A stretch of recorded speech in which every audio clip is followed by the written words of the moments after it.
Hello, all. I'm Michael with WriterSanctuary. Now, having a healthy dose of self confidence can do wonders for a writer. Unfortunately, too many of us fall victim to imposter syndrome, which means that we're falling victim to ourselves. Today, I'll share how I pulled myself out of the funk to become who I am today. Now, some of these things might sound quite a bit simple, but they are essentially everything that I did to make a profound difference in how I view myself. First of all, it was change the way how you accept compliments. Now, when I began as a writer, I had a client who would compliment me on a daily basis. My response was, I try. That's because I didn't believe I was good enough to deserve the compliment, and saying that I try was more of a safety net. Well, after about a year of this, she pulled me aside and told me that I shouldn't sell myself short. It's a compliment, relish in it. So I started saying thank you. Now, this one little change made a huge difference in how I viewed myself overall. It changed my overall attitude about how I view myself as a person and as a professional.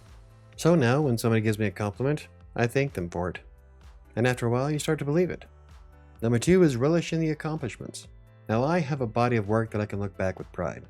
I went from having a goal of writing 1,000 words a day on TextBroker to setting a goal for 10,000. I've written content for thousands of clients across the globe. I published my first book in 2021 and plan on releasing a lot more in the coming years. My point is that any victory, no matter how small, is still a victory. It's forward progress on getting you where you want to be. Embrace those accomplishments and realize what you had to do to get yourself there. Number three is viewing yourself objectively. Now, viewing yourself objectively is probably one of the most difficult things for a lot of people. This is when you look at yourself and your skills without involving emotion or self-doubt. Now, it's easy to fall back on the whole mindset of, I suck and I should just quit. Instead, look at your accomplishments without subjecting your feelings into the mix. For example, last year I wrote almost 750,000 words between blogs, books, clients, and YouTube's video scripts. Now, if I truly sucked, would I have been able to accomplish that goal? This year, I'm on track to break that record yet again. Now, let's take my book as another example.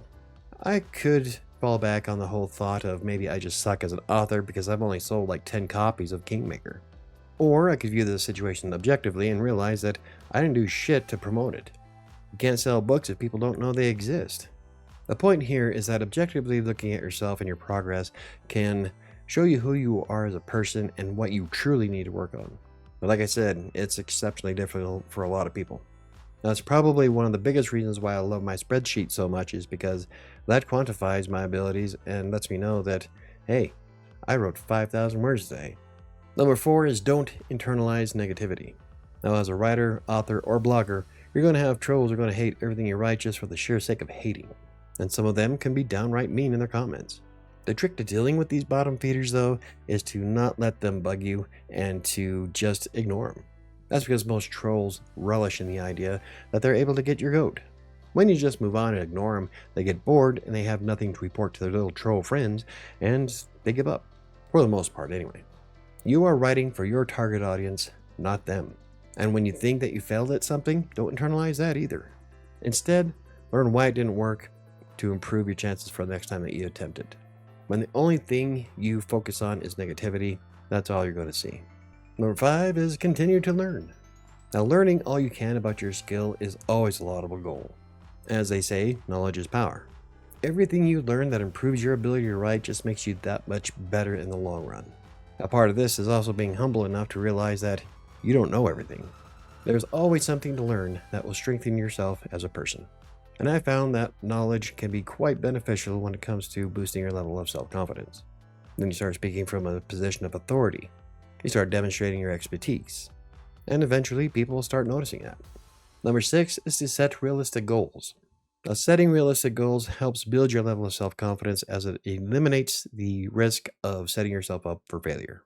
Now, you want to challenge yourself for self-improvement, but setting goals that are so far out of your control does absolutely nothing for you. For instance, I set a goal every year to write 1 million words.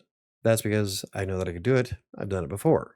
However, I haven't been able to do it since I started tracking every single thing I do, and my job is now more of an editor slash research person, manager. I don't get to write nearly as much as I used to. I have just too much going on that doesn't really involve writing. So my ultimate goal is just to surpass how much I wrote last year. Even if I surpass that by one word, it's still setting a new record for myself since I started recording everything in 2017. That's because I keep track of everything I do now. It's all listed in my spreadsheet. And number 7 is probably one of the more important. Remember that you're only in competition with yourself. It doesn't matter how many words I can crank out a day. What matters is how many you can write. Now, it's okay to look up to somebody as an inspiration or as an idol, but at the end of the day, it all comes down to how you handle yourself. We all progress at our own pace. So don't fret about what somebody else can do. As long as you're improving your own abilities, that's all that really matters. Now, I can't guarantee that any of these tips will help you build your self confidence.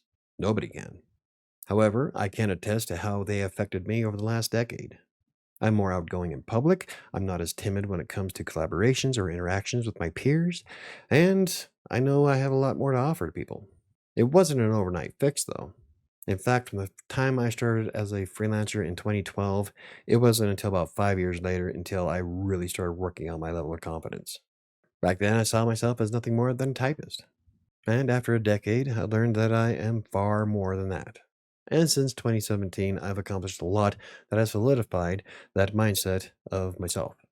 Now, when I look in the mirror, I see the man that I was meant to be, who I strived to become. And I like what I see, and I'm quite proud of everything I've accomplished. Now, sure, there have been quite a few regrets here and there, and life isn't always going to be sunshine and rainbows. Today, though, I am happy and confident in my abilities as a writer. Anywho, if you enjoyed the video, hit the like button. For more videos about self-publishing, blogging, freelance writing, or anything else I cover, hit the subscribe button. Don't forget to hit the notification bell. Now, that's going to do it for me today. I'm going to go cool down somewhere because I'm hot. I'll see you next time.